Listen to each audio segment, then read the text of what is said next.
Hello everyone. आज हम करने जा रहे हैं क्लास 12th का बहुत ही ज़्यादा इम्पॉर्टेंट टॉपिक। चैप्टर हमारा चल रहा है डिफरेंशियल इक्वेशंस और उसमें हम इंट्रोडक्शन करेंगे एक्सरसाइज 9.4 की। जो हमारा टॉपिक है वो तो वैसे है methods of solving first order and first degree differential equations. Order और डिग्री से हमें कुछ याद आता है। एक्सरसाइज 9.1 की थी, उसमें ऑर्डर और डिग्रीज की हमने पहचान की थी। फिर एक्सरसाइज 9.2 की थी हमने, उसमें हमने किया था general and particular solutions of a differential equation. उसके बाद एक्सरसाइज 9.3 की बारी आई, जिसमें हमने किया था formation of a differential equation whose general solution is given. ये वो वाला टॉपिक था जिसमें हमने फैमिली ऑफ कर्व्स वगैरह की बात की थी और कुछ बच्चों को थोड़ी कंफ्यूजन भी हुई थी, लेकिन उसके बाद सारा कुछ ठीक हो गया। So that's not a problem. ठीक है, अब हम करने जा रहे हैं एक्सरसाइज 9.4, जिसमें दोबारा से ऑर्डर और डिग्री की बात आ गई है। दोबारा से बता रहा हूं कि हमारा टॉपिक है methods of solving first order first degree differential equations, और उसके अंडर हम करने जा रहे हैं differential equations with variables separable method. Differential equations with variables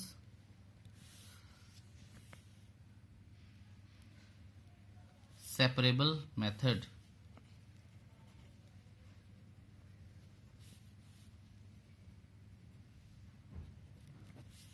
ठीक है जी, इसके बारे में अच्छे से बात भी करेंगे और बुक की हेल्प भी लेते हैं इसका प्रोसीजर जानने के लिए। ठीक है, प्रोसीजर क्या है कि अगर हमारे पास डिफरेंशियल इक्वेशन है और उसके अंदर दो फंक्शंस हैं, ठीक है, यहाँ प्रोडक्ट में दिए हैं, जस्ट प्रोसीजर बता रहा हूँ, उसके बाद क्वेश्चंस करेंगे। हर क्वेश्चन के बाद आप निखरते और चमकते ही चले जाएंगे। ठीक है, सो एक डिफरेंशियल इक्वेशन है, दो फंक्शंस हैं जिनका प्रोडक्ट है। ठीक है, फिर हमने क्या किया, हमने वेरिएबल्स को सेपरेट किया। अब समझने वाली बात है कि वेरिएबल कहाँ कहाँ पे हैं। ये देखिए, ये डी वाई है, डी वाई, और ये एच ऑफ वाई है, ये डी एक्स है और ये जी ऑफ एक्स है। तो D X G of X के साथ चला जाएगा और H of Y D Y के साथ आ जाएगा, जैसा कि यहाँ पे हुआ है। ठीक है, उसके बाद आप याद रखिएगा, once you separate the variables, उसके बाद आपको इंटीग्रेट करना है। वो क्यों करना है थोड़ी देर में बता दिया जाएगा। इंटीग्रेट जैसे ही हम करते हैं, ये फंक्शन आ गया और ये फंक्शन इंटीग्रेट हो गया, और जैसे ही हम इंटीग्रेट करेंगे उसके बाद क्या होगा वो हम क्वेश्चन में समझेंगे। ये जस्ट मैंने आपको एक प्रोसीजर बताया है, कुछ ज़्यादा समझाने वाला नहीं है। क्वेश्चंस की बात करते रहेंगे तो हमें चीज़ें पता चलती रहेंगी। जैसा कि यहाँ पे बोला गया है, find the general solution of the differential equation. तो ये हमें एक डिफरेंशियल इक्वेशन दी गई है जिसका जनरल सॉल्यूशन निकालने के लिए हमें बोल दिया गया है। तो जनरल सॉल्यूशन निकालना है। ठीक है, ध्यान रखिएगा इस बात का। तो चलिए अब करते हैं काम, लेकर प्रभु का नाम। जैसा कि मैं पहले भी बता के आया हूं कि 9.3 की इंट्रोडक्शन में हमने क्या किया था, formation of a differential equation. हमने एक डिफरेंशियल इक्वेशन फॉर्म की थी जिसमें से आर्बिट्रेरी कांस्टेंट्स हमने उड़ा दिए थे। ठीक है, formation of a differential equation whose general solution is given. ठीक है, तो जिसका जनरल सॉल्यूशन हमें दिया होता था, जिसमें से हम फिर क्या करते थे कि आर्बिट्रेरी कांस्टेंट्स उड़ा देते थे और हमारे पास फिर डिफरेंशियल इक्वेशन आ जाती थी। अब इस क्वेश्चन में क्या बोला गया है, इस क्वेश्चन में ये बोला गया है कि फाइंड द जनरल सॉल्यूशन। अब जनरल सॉल्यूशन हमें लेके आना है ऑफ द डिफरेंशियल इक्वेशन। इसका मतलब डिफरेंशियल इक्वेशन में तो कांस्टेंट होगा नहीं, तो अब हमें जनरल सॉल्यूशन लेके आना है। जनरल सॉल्यूशन जब लेके आना है तो इसका मतलब उसमें कांस्टेंट भी आना चाहिए। समझ गए आप बात को? इसीलिए हम इंटीग्रेशन को इंट्रोड्यूस करते हैं ताकि वहां पे हमारे पास कांस्टेंट भी आए। चलिए अब करते हैं, इसकी स्टेटमेंट को लिखते हैं और देखते हैं कि हम क्या कर सकते हैं best. Example number 9, D Y by D X is equal to X plus 1 upon 2 minus Y. तो चलिए जी बढ़ते हैं आगे। देखिए ये बात याद रखिएगा कि कहीं भी ये नहीं लिखा होगा कि आप वेरिएबल्स को सेपरेट कर दीजिए। सिंपल आपको जनरल इक्वेशंस फॉर्म करने के लिए बोला गया होगा, ठीक है। तो वेरिएबल को सेपरेट करना हमारे हाथ में है। Separating variables from separating variables of equation 1, तो ये आ जाएगा dy, ठीक है, 2 माइनस वाई, और इसके बाद आ जाएगा x प्लस 1 dx। आई होप आपको ये चीज क्लियर है। क्योंकि मुझे जनरल इक्वेशन लेके आनी है, इसलिए मुझे क्या करना है, मुझे इंटीग्रेट करना पड़ेगा, ठीक है। बड़े ध्यान से देखिएगा, बड़ा मजेदार सा काम है। सो यहां लिखूंगा मैं इंटीग्रेटिंग बोथ साइड्स, ये आ जाएगा 2 minus Y D Y is equal to X plus 1 D X. अगर मैं यहां पे इंटीग्रेट करूंगा तो ये क्या आएगा, ठीक है। यही एक बात अब देखने वाली है। इंपॉर्टेंट ऑपरेटर क्या है y, तो ये with respect to y integrate होगा। ऑपरेटर क्या है dx, तो ये with respect to x integrate होगा। तो ये आ जाएगा 2y minus Y square upon 2 is equal to x square upon 2 plus x, ठीक है। यहां अब आप ये देखिए कि ये c1 आ जाएगा और ये c2 आ जाएगा। कांस्टेंट तो लिखने ही पड़ेंगे ना, ठीक है। बहुत ध्यान से देखिएगा। अब हमें इक्वेशंस को कैसे फॉर्म करना है, जनरल इक्वेशन को कैसे फॉर्म करना है, इसका ध्यान दीजिएगा। Multiplying both sides with 2, multiplying मैं लिख देता हूं पहली बार है तो, बोथ साइड्स बाय 2, तो ये आ जाएगा 4y minus Y square plus twice of c1 is equal to x square plus 2x plus twice of c2। समझ आइए आपको ये बात, आई होप यस। कोई दिक्कत होनी नहीं चाहिए आपको इस सारे को समझने के लिए, ठीक है जी। अब मैं इस सारी इक्वेशन को किसके पास लेके जाऊंगा, मैं x के पास लेके जाऊंगा, ठीक है। तो ये देखिए X square plus 2x minus 4y plus Y square, ध्यान से देखिएगा। अब मैं यहां प्लस लगाऊंगा, minus twice of c1 plus twice of c2, ठीक है।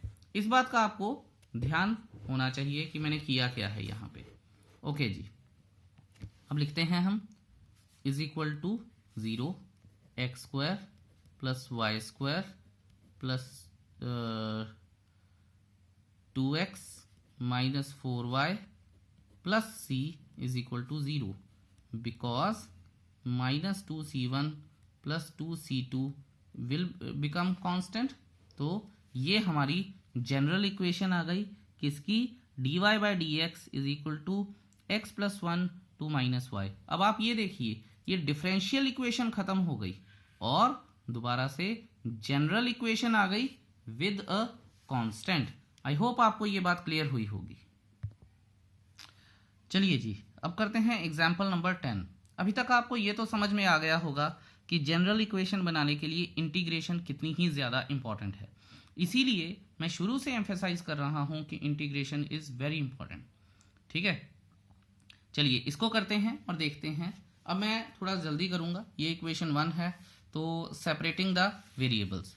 तो अगर मैं वेरिएबल सेपरेट करूंगा तो dy 1 upon 1 plus Y square is equal to 1 upon 1 plus X square dx, ठीक है। ये इधर ले गया और ये इधर आ गया और ये इधर चला गया। Okay, integrating both sides 1 upon 1 plus Y square D Y is equal to 1 upon 1 plus X square D X. तो हमने फॉर्मूला किया है 1 upon A square plus X square या X square plus A square without under root. तो अगर आपको याद हो क्या होता है वो 1 अपॉन ए tan इनवर्स एक्स अपॉन ए, ठीक है। ये फॉर्मूला होता है अगर आपको याद हो तो मैं वो यूज कर लूंगा using 1/x² plus a² dx is equal to 1/a tan inverse x/a plus c। ठीक है, अब यहाँ पे a क्या है हमारे पास 1, तो सीधा ही tan इनवर्स x/a लग जाएगा। पर मैंने आपको पहले भी बताया था ये चीज़ें ऑपरेटर पे डिपेंड करती हैं कि x आएगा या y आएगा। जैसे यहाँ पे y है तो ये आ जाएगा हमारे पास 1/a tan इनवर्स y/a। यहाँ पे x है तो 1/a tan inverse x/a। Okay, तो चलें आगे चलते हैं जी। स्वागत है आपका अगले पेज पर। तो 1 tan inverse y plus c1 is equal to tan inverse x plus c2। ठीक है, यहाँ पे हम ये रख लेंगे tan inverse x minus tan inverse y plus c is equal to 0। Where as यहाँ अगर आप इसको बढ़ाना चाहते हैं तो आप ये कर लीजिए, मैं बता रहा हूँ आपको कि minus c1 plus c2 is equal to c, ये आपको पता होना चाहिए। ठीक है, अच्छा अब बुक्स में क्या किया हो गया है, जहाँ बच्चे कंफ्यूज हो जाते हैं कि y के साथ तो उन्होंने लगा दिया है, सॉरी x के साथ तो c लगा दिया है। जैसे कि बुक में सॉल्यूशन है ये, अगर मैं आपको दिखाऊं tan inverse y is equal to tan inverse x plus c, तो घबराइएगा मत बच्चों, इसका भी यही मीनिंग है। अगर ये इधर चला जाएगा तो इस तरह से हो जाएगा, so don't worry about it. लेकिन हमने क्या किया है, हमने दोबारा से एक जनरल इक्वेशन फॉर्म कर दी है, एक डिफरेंशियल इक्वेशन की dy/dx हटा दिया है। वो कैसे हटा, वो इंटीग्रेशन से हटा, और हमारे पास एक जनरल इक्वेशन विद कांस्टेंट आ चुकी है। और ये कांस्टेंट कोई ऐसा वैसा नहीं है, ये एक आर्बिट्रेरी कांस्टेंट है। अब ये क्वेश्चन तो हो गया, पर यहाँ पे कुछ बच्चों के सवाल भी होते हैं कि सर आप ये बताइए कि ये जो dy/dx है, ध्यान से देखिएगा, इसे क्लोज कर देते हैं पहले। dy/dx जो है ये डिफरेंशिएशन होती है, जो कि बिल्कुल ठीक बात है, डिफरेंशिएशन होती है किसी नंबर की। ठीक है, सो अब आपने क्या किया, जैसे यहाँ पे ही था 1 प्लस y², 1 प्लस x², आपने इसको इधर ले गए, इसको इधर ले आए। ये कैसे कर दिया? देखो बच्चों, वेरिएबल सेपरेबल मेथड में इन दोनों को एज एन ऑपरेटर यूज करते हैं हम, और ऑपरेटर को हम इस तरह से बता सकते हैं कि ये ऑर्डिनरी नंबर्स हैं, ये कोई स्पेशल नंबर्स नहीं है। ठीक है, ऑपरेटर है तो ऑपरेटर क्या होता है, वेरिएबल होता है जिसे हम इधर उधर ले जाते हैं। तो वेरिएबल सेपरेबल मेथड का मतलब ही ये है कि ये जो ऑपरेटर्स हैं they are considered as variables. ठीक है, सिंपल वेरिएबल्स। आई होप ये बात आपको क्लियर हुई होगी। आगे और भी इसके बारे में बातें करेंगे हम। अब चलिए जी, एग्जाम्पल नंबर 10 तो हो गई, एडिशनल इंफॉर्मेशन भी हमने समझ ली। अब करते हैं एग्जाम्पल नंबर 11। तो देखिए आप बड़े ध्यान से इसको देखिएगा। उन्होंने बोला है find the particular solution of the differential equation. पहले क्या कर रहे थे हम, जनरल ढूंढ रहे थे, अब particular of the differential equation dy/dx is equal to -4xy² given that y is equal to 1 and x is equal to 0। थोड़ी सी बातें करते हैं इस पे। देखिए ये जो चीजें दी गई हैं हमें और पर्टिकुलर बोला गया है, अब पर्टिकुलर और डिफरेंशियल में फर्क ही क्या, पर्टिकुलर और जनरल में फर्क ही क्या है। पर्टिकुलर इक्वेशन होती है विच इज या इसको इस तरह से मैं बोलूं, a particular equation is an equation which is formed from general equation with respect to some conditions on the general equation. कहने का मतलब क्या है कि जनरल इक्वेशन के ऊपर जब हम कुछ रिस्ट्रिक्शंस कंडीशंस लगा देते हैं, ठीक है, उसकी बाउंड्री को रिस्ट्रिक्ट कर देते हैं, तो वो पर्टिकुलर सॉल्यूशन या पर्टिकुलर इक्वेशन बन जाती है। ठीक है, पर्टिकुलर सॉल्यूशन ही होंगे, इक्वेशन तो चलिए कहाँ से आएंगी। ठीक है, तो जनरल इक्वेशंस होती हैं, पर्टिकुलर सॉल्यूशन बनते हैं किसी जनरल इक्वेशन के, तो थोड़ा सा फर्क है। इसको अब देखते हैं कि करना कैसे है। लेट्स सी, ये देखिएगा और बड़े ध्यान से देखिएगा। एग्जाम्पल नंबर हमारे पास है 11। चलिए जी, हमें पर्टिकुलर सॉल्यूशन ढूंढना है एक डिफरेंशियल इक्वेशन का, dy by dx is equal to -4xy²। ठीक है, रूलिंग सेम रहेगी क्योंकि पर्टिकुलर सॉल्यूशन है, जनरल इक्वेशन है, तो पहले जनरल इक्वेशन बनाऊं तभी तो उसका पर्टिकुलर सॉल्यूशन ढूंढूंगा। ठीक है, तो वेरिएबल्स को मैं सेपरेट करूंगा। Let's separate the variables. dy 1/y² is equal to -4x dx। थोड़ा सा खुला खुला लिखा है मैंने जानबूझ के। ओके, तो अब आप ये देखिए ये तो एक चीज हो गई हमारे पास। ठीक है, अब चलते हैं आगे। Integrating both sides, 1/y² dy is equal to -4 as constant बाहर आ गया dx। ठीक है जी, इसको इंटीग्रेट करेंगे, -2 ऊपर चला जाएगा, -2 + 1 -1 आ जाएगा। ठीक है, तो y की पावर -1 यानी 1/y और -1 की नीचे आ जाएगा, -1 नीचे आ जाएगा, plus c1 is equal to 4x² और माइनस का साइन। ठीक है, और प्लस c2 आ जाएगा। अभी तक यही तो करते आए हैं हम, है ना। अच्छा, ये 2 के साथ 2 कट गया तो 2 आ गया। इसको मैं प्रॉपरली बड़े आराम से, क्योंकि मैं गलती नहीं करना चाहता कोई भी, -2x² आ जाएगा, प्लस 2x² लिख दूंगा मैं, is equal to c2 minus c1। Just time being के लिए लिखा है मैंने, ऐसा कुछ है नहीं है वैसे। ठीक है, तो अब आप ये देखिए कि मुझे क्या लेके आना है, बहुत ध्यान से सुनिएगा आप मेरी बात को। मुझे क्या लेके आना है, मुझे इक्वेशन बनानी है, general equation, in whereas y is a dependent variable and x is an independent variable. तो मैं अगर इसको बनाऊं तो आप देखेंगे और बताइएगा भी मुझे। पहले इसको थोड़ा सा एक स्टेप एक्सटेंड करते हैं ताकि आपको समझ आ जाए। Because c2 minus c1, constant minus constant is constant. Okay, या अब आप ये देखिए कि हमारे पास क्या आएगा, 2x² माइनस c, यहां minus, is equal to y इधर चला गया, c को इधर ले आए। ठीक है, आई होप आपको कोई परेशानी नहीं, ये गड़बड़ कर रहा हूं मैं ऐसे करता हूं, 2x² माइनस c और y को मैं इधर लेके जा रहा हूं, तो 1/y आ गया, 0 + 1/y, तो y आ जाएगा हमारे पास 1/2x² माइनस c, कांस्टेंट आ गया। तो ये हमारे पास क्या आ गई, ये अभी तक जो हमारे पास आई है ये एक जनरल इक्वेशन आई है। और जो मैंने बोला था रिस्ट्रिक्शंस, कंडीशंस, अब उनकी बारी आती है। वो क्या है, हमारे पास क्या था, y is equal to 1 and x is equal to 0। यहां मैं लिखूंगा substituting y is equal to 1 and x is equal to 0, ये इक्वेशन 1 दे देते हैं, इन 1। ठीक है, तो सब्सटीट्यूट कर लेते हैं जी। y 1 है, c 0 है, तो यहाँ पे क्या आ जाएगा, 0 माइनस c। ठीक है, तो हमारे पास क्या आ जाएगा, c इज इक्वल टू -1 आ जाएगा। ठीक है, अब ध्यान से देखिएगा, पर्टिकुलर इक्वेशन है और ये एक आर्बिट्रेरी कांस्टेंट था जो कि एक कांस्टेंट में कन्वर्ट कर दिया है हमने। कुछ चीज़ें मैं यूज़ कर रहा हूँ, इनको बड़े ध्यान से सुनिएगा और समझिएगा।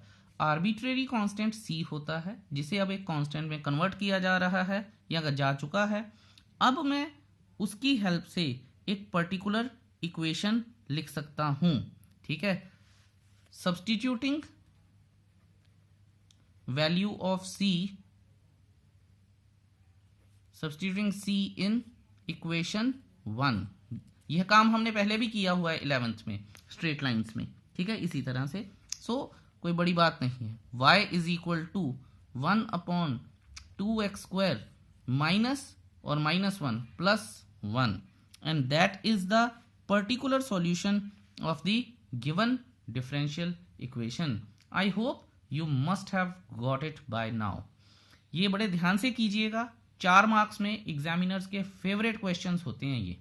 ठीक है, अभी तो इंटीग्रेशन बहुत आसान आ रही है, इतनी आसान आएगी नहीं आपको, इंटीग्रेशन पूरी यूज़ करते हैं वो, इसीलिए डिफरेंशियल इक्वेशन एक अच्छा चैप्टर है। इसमें इंटीग्रेशन भी यूज़ हो जाती है, डिफरेंशिएशन भी यूज़ हो जाती है, और and of course differential equations के कॉन्सेप्ट तो लगते ही लगते हैं। सो ध्यान से कीजिएगा। And this is the particular solution what we have done in example 11। अब करेंगे हम एग्जाम्पल 12। चलिए चलते हैं अगले पेज पर। चलिए जी, स्वागत है आपका नेक्स्ट पेज पर और एग्जाम्पल नंबर 12। स्टेटमेंट पढ़ते हैं इसकी। स्टेटमेंट क्या है? Find the equation of the curve. Curve की बात आ गई है, इक्वेशन उन्होंने बोला है, ठीक है, हमें नहीं पता जनरल है या पर्टिकुलर है, ध्यान से देखेंगे। Passing through the point 1,1 whose differential equation is this. Differential equation दी है, हमें एक इक्वेशन निकालनी है, ठीक है। याद रखेंगे हम, अगर हमें उसने पॉइंट से पास कर रही है वो कर्व, तो इसका मतलब उसने हमें जनरल इक्वेशन और फिर उसका पर्टिकुलर सॉल्यूशन। अब पर्टिकुलर सॉल्यूशन का मतलब क्या है कि उस इक्वेशन में, जनरल इक्वेशन में सी को हम हटाएंगे या हटाना चाहिए। वो देखते हैं क्या हटता है या नहीं हटता है, क्या होगा वो अगले पेज पर हम देखते हैं। Let's solve the question. Example number 12, ठीक है। गिवन इक्वेशन हमारे पास क्या है? X d Y is equal to 2x square plus 1 dx where x is not equal to 0। ये हमारे पास जो गिवन इंफॉर्मेशन है इस क्वेश्चन के बारे में, ये चीज वो है। अब आप ये देखिए कि हमारे पास वेरिएबल्स को सेपरेट करने के तरीके हैं, ठीक है। वेरिएबल्स को सेपरेट करते हैं। dy है, dx इधर आ जाएगा, 2x square plus 1 upon x आ जाएगा, ठीक है जी। सो अब क्या करेंगे? dy is equal to 2x plus 1 upon x आ जाएगा, dx हो जाएगा। इसे ब्रैकेट में रख लेते हैं, बेहतर है। अच्छा, इंटीग्रेटिंग बोथ साइड्स, अब इंटीग्रेशन करेंगे। dy is equal to integration 2x plus 1 upon x dx। मैंने बोला है ऑपरेटर जो है वही उसी के हिसाब से ही करेंगे, तो ये आ जाएगा y प्लस C1। यहां से ध्यान रखिएगा, मैं ये चीज एनसीईआरटी से डिफरेंट कर रहा हूं, ठीक है, तो बड़े ध्यान से देखिएगा। सो ये आ जाएगा 2x square upon 2 plus log mod x plus C2, ठीक है। अब आपको ये पता चल गया कि इसको और इसको इकट्ठा करेंगे तो C आ जाएगा, ठीक है। सो ये एक बात हो गई। अब मुझे क्या करना है? y को लिखना है इन टर्म्स ऑफ x। ये 2 और 2 कट गया, x square plus log mod x plus c। Bracket में मैं लिख भी सकता हूं because C2 minus C1 is equal to c। ये आप एग्जाम में करके दिखाएंगे, एक स्टेप एक्स्ट्रा लिख लेंगे तो बेहतर है, अगर आपके पास टाइम की लग्जरी है। नहीं है तो फिर आप सीधा ही से लिख सकते हैं। अच्छा, अब मैं क्या करूंगा? अब मैं लिखूंगा कि it is given that okay, since it is given that the curve passes through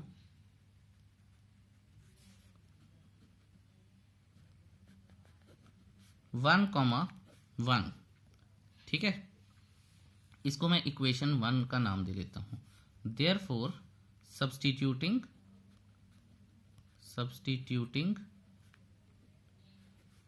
x is equal to 1 and y is equal to 1 in the equation 1, या मैं equation 1 ऐसे लिख लेता हूँ, ठीक है, because we need to get value of c। अगर हमें इक्वेशन लेके आनी है जो कि उसने बोला है, जो कि पर्टिकुलर सॉल्यूशन है, general equation without c, right. कितनी सारी चीजें हैं अब तो हमें पता चल गई हैं, तो पुट करते हैं जी वैल्यू को। So let's move it. अब आप ये देखिए कि जहां पे x है वहां पे 1 और जहां पे y है वहां पे 1, 1 plus log 1 plus c, right. अब ये देखिए 1 माइनस 1 0 हो गया, लॉग 1 जिसकी वैल्यू 0 होती है तो c इज इक्वल टू 0 आ जाएगा। साथ में मैं लिख दूंगा because log 1 is equal to 0 होता है। अब आप ये देखिए कि substituting c is equal to 0 in equation 1, तो y is equal to x square plus log mod x plus 0। ठीक है, ये आ जाएगा। मैंने जस्ट एक स्टेप m आगे बढ़ा दिया है, सो आप समझ सकते हैं कि मैं पूरा प्रॉपर करना चाहता हूँ। ये क्या आ जाएगा, ये हमारे पास अब आ जाएगी equation of the curve. This is the answer. ठीक है, सो दोबारा से मैं बता रहा हूं, this is the equation of the given curve, ठीक है, विच पासिस थ्रू 1,1। ये चाहे आप सेपरेट फाइनल आंसर आप लिख भी सकते हैं, but that is how it should be done. I hope that is clear to you. I hope ये आपको इंटरेस्टिंग भी लग रहा होगा और समझ में भी आ गया होगा। अब करते हैं हम एग्जाम्पल नंबर 13। उन्होंने बोला find the equation of the curve. दोबारा से इक्वेशन की बात है, कोई जनरल कोई पर्टिकुलर कुछ नहीं दिया गया। कर्व पासिंग थ्रू, लेकिन पासिंग थ्रू बता दिया है -2,3। इसका मतलब क्या है, पर्टिकुलर सॉल्यूशन की बात कर रहा है वो। Gives the slope of the tangent to the curve at any point. ठीक है, सो बड़े ध्यान से आपको इसको देखना है कि इसमें स्लोप ऑफ द टेंजेंट की बात भी आ गई है, बहुत कुछ आ गया। तो लेट्स सी कि कैसे करना है। चलिए जरा बुक हटाते हैं और देखते हैं कैसे करना है। तो चलिए करते हैं एक बार फिर से थोड़ा सा क्वेश्चन को रिव्यू करते हैं। उन्होंने बोला है find the equation of the curve passing through -2,3। जैसा मैंने आपको बताया कि उन्होंने एक रिस्ट्रिक्शन सी लगा दी है 2,3 की, कि ये जो कर्व है 2,3 से पास होगी। कोई दिक्कत नहीं, हम पास करवा देंगे उसे। ठीक है, और फेल तो वैसे भी किसी को नहीं करवाना, सबको पास करवाना है। It's a bad one, please. Okay, so it passes through -2,3 given that slope of the tangent, slope of the tangent to the curve, curve वो जिसकी हम बात कर रहे हैं। ठीक है, slope of the tangent to the curve at any point is 2x upon y square. तो अब आप ये देखिए, जो हम चैप्टर 6 में पढ़ के भी आए हैं एओडी में, एप्लीकेशंस ऑफ डेरिवेटिव्स में, कि स्लोप ऑफ टेंजेंट क्या होती है। स्लोप ऑफ टेंजेंट होती है dy बाय dx। ठीक है, ये आपको पता होना चाहिए। और वो गिवन क्या है हमारे पास, 2x अपॉन वाई स्क्वायर। अब मुझे ये भी पता है कि मुझे वेरिएबल सेपरेबल मेथड लगाना है। अगर मुझे वेरिएबल सेपरेबल मेथड लगाना है तो करते हैं जरा इसे, Y square dy 2x dx। ठीक है, अब हम क्या करेंगे, अब हम इंटीग्रेशन करेंगे। Y square dy is equal to 2 integration x dx आ जाएगा। ठीक है, होपफुली इट इज क्लियर। अब हम क्या करेंगे, अब हम करेंगे y cube upon 3 plus c1 is equal to 2x square upon 2 plus c2। ठीक है, ये और ये कट गया। तो अब मैं सिंपली इसको इस तरह से लिख सकता हूं कि y cube is equal to x square plus c, because c2 minus c1 is equal to c। ठीक है, ये चीज अब हमें क्लियर है, मुझे बताने की जरूरत नहीं है कि ये क्यों होता है। ओके, चलिए अब चलते हैं हम अपने अगले पेज पर और देखते हैं क्या होता है या क्या करना चाहिए हमें। Let's see. अब आप ये देखिए कि हमारे पास जो इक्वेशन आई थी वो आई थी y cube is equal to x square plus c, जो मैं एक बार फिर से लिख लेता हूं, y cube is equal to x square plus c. ठीक है जी। अच्छा, अब हमें ये बताया गया है कि the curve passes through this point. It is given that since it is given that the curve passes through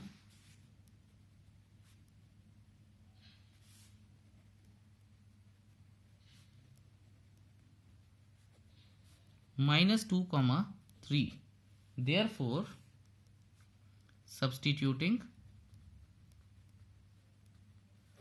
x is equal to -2 and y is equal to 3 in equation 1 to get the value of c. Of course इसीलिए तो सारी कवायद चल रही है हमारी।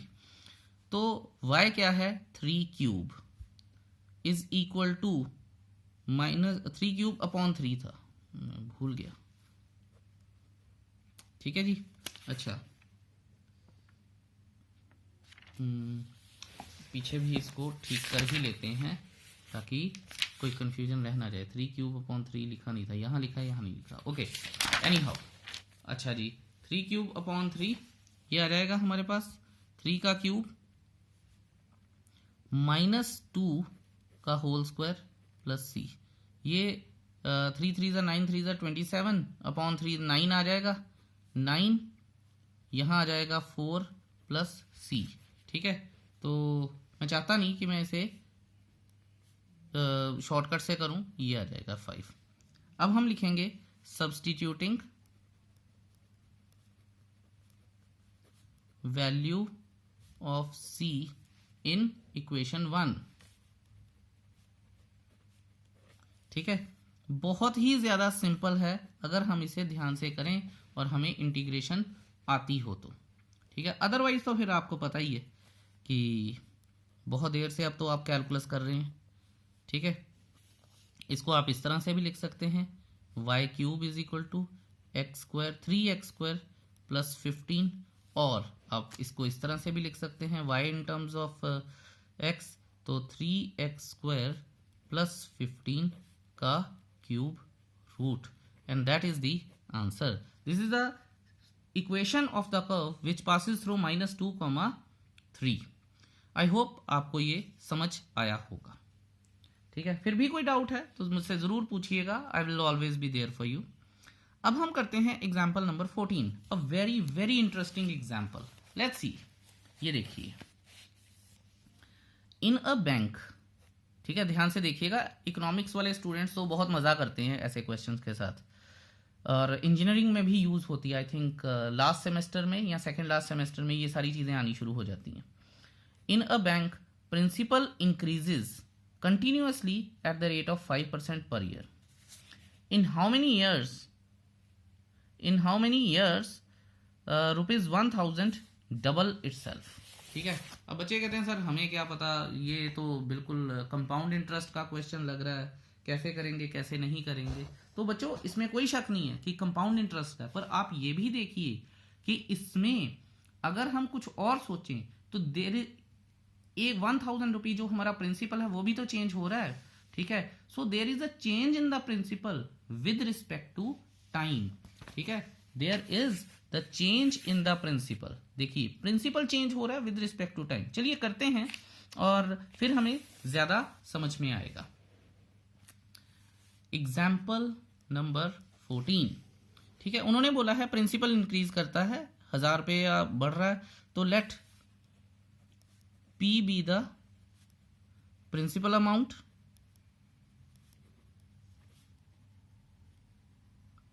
and T be the required time। ठीक है, rate of percent, rate 5% given है मुझे। So according to the question there is a change in principal with respect to change in time is equal to कितना है। अब ध्यान से देखिएगा क्या चेंज हो रहा है, 5% के हिसाब से चेंज हो रहा है प्रिंसिपल। तो ये जो चेंज है बेसिकली ये चेंज क्या होता है, ये चेंज होता है इंटरेस्ट। ठीक है, ध्यान से सुनिएगा कि मैं और and that interest is also for 1 year, change in time है ना। ठीक है, तो अभी मैं आपको और भी चीजें बताऊंगा। तो इसका मतलब क्या है, आप ये देखिए कि अगर प्रिंसिपल 100 रुपया होता, इंटरेस्ट उस पर 5% लगता 1 साल के, तो 5 रुपये नहीं आ जाता। तो चेंज क्या हुआ प्रिंसिपल में, चेंज क्या हुआ, चेंज 5 रुपये चेंज हुआ। ठीक है, इंटरेस्ट है तो वो बढ़ जाएगा, डेप्रिसिएशन होती तो वो कम हो जाती। हम करेंगे इसके ऊपर question, so don't worry about it. ठीक है, अभी के लिए ये चीज है। अब आप ये देखिए कि हमें तो वो चेंज करना है, तो इसका मतलब वेरिएबल सेपरेबल मेथड करना पड़ेगा। 1/p dp ऑपरेटर आ गया, 5/100 यानी 1/20 dt। ठीक है, दोबारा से बच्चे पूछते हैं सर आपने यहाँ पे टी क्यों लगाया, यहाँ पे तो टी है नहीं। भैया मुझे टी नहीं है, मुझे दिख गया, पर मुझे पी को तो सेपरेट करना है, ठीक है। सो इस बात का ख्याल रखिएगा। Okay, now integrating both sides, 1/p dp is equal to 1/20 integration. देखिए 1/20 सेपरेट हो गया, टी के साथ नहीं लगा, तो dt आ गया। यहाँ पे क्या आएगा, log mod p plus c1 is equal to 1/20। यहाँ क्या आएगा, t प्लस c2, ठीक है। बहुत ध्यान से देखिएगा। अच्छा, यहाँ पे एक और वर्किंग सीखनी है हमें। वर्किंग क्या है ये देखिए, लॉग यहाँ पे इसका बेस क्या है, e है, ठीक है। ये अभी यहाँ पे ही रोक रहा हूँ मैं, अभी समझाने की कोशिश करूँगा आपको। log e base m is equal to, ध्यान से देखिएगा, n प्लस p अगर है मेरे पास, n प्लस p अगर है मेरे पास, तो log e, reciprocal of log बोलते हैं इसे, रेसिप्रोकल ऑफ log जैसे ही इधर चला जाएगा, ठीक है, तो ये log हट जाता है और e पहुंच जाता है और log के फंक्शंस लगाने शुरू कर देता है। कैसे, m is equal to e इधर गया, इसने जितनी भी चीजें हैं सबको पावर में ले आना।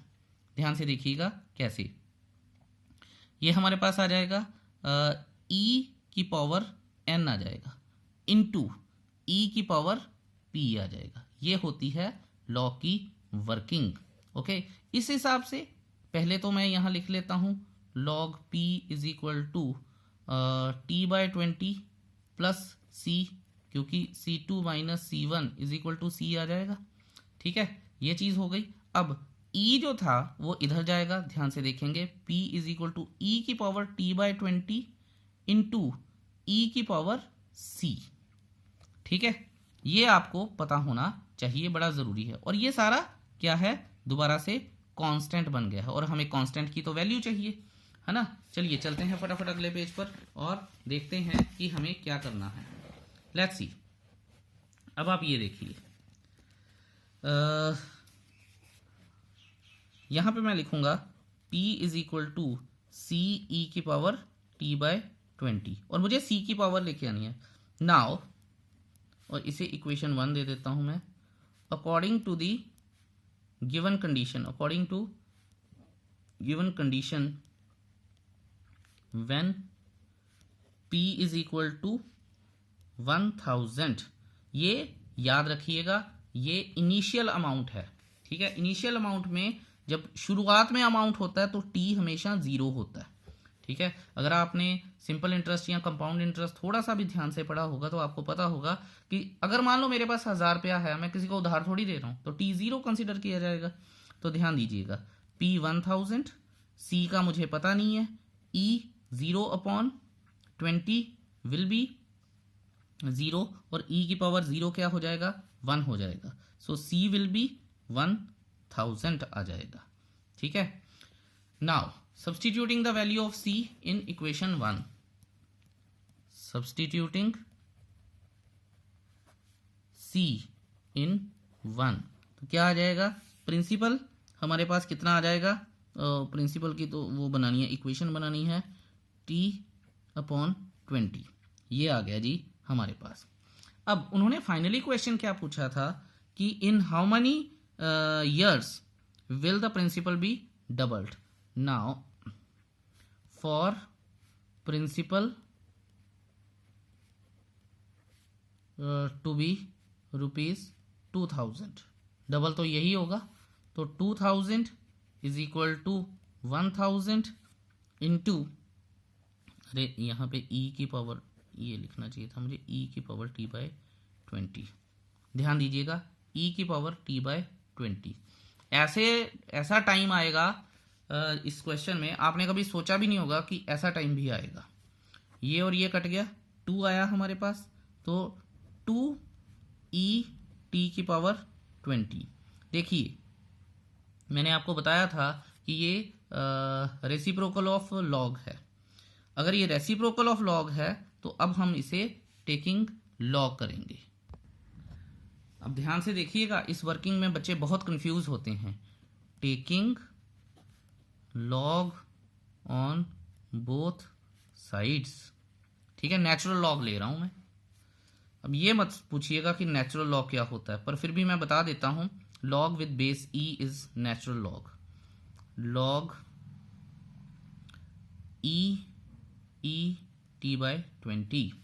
आपको इतना तो वर्किंग आती होगी लॉग की कि log 2 ये आगे आ जाएगा t/20 और log ई क्या हो जाता है, log ई ये जो हो जाएगा 1 हो जाएगा, 20 इधर चला जाएगा। So t is equal to 20 log 2।